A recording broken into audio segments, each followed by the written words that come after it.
हे बघा, मी गुळाचं पाणी करून घेतलं आहे आणि आज मी आप्पे बनवते. गुळाचं पाणी करून घेतलं, त्याच्यामध्ये गव्हाचं पीठ आणि रवा घालून मिक्स करून घेतलेलं आहे.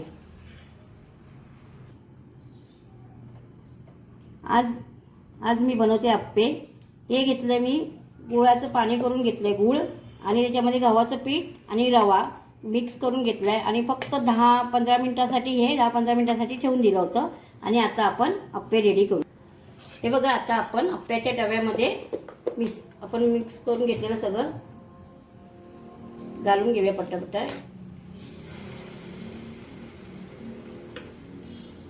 हे बघा, हे आपण आप्प्यांच्या डब्यामध्ये घालून घेतलेले आहेत. आप्पे बनवते आणि आता हे ढाकण मारून ठेवून देते. हे बघूया आपण. हे बघा, हे आपण आता एका बाजूने चांगले परतून घेऊया परत. हे बघा, एका बाजूने आपले चांगले आप्पे दिलेले आहेत. आता दुसऱ्या बाजूने आपण बघूया. बघा, आज आप्पे रेडी केले आहेत. गव्हाचं पीठ आणि रवा आणि गुळाचं पाणी करून त्याच्यामध्ये मिक्स करून त्याला 15 मिनिटे ठेवलेले आहेत आणि हे आप्पे आपले रेडी झालेले आहेत.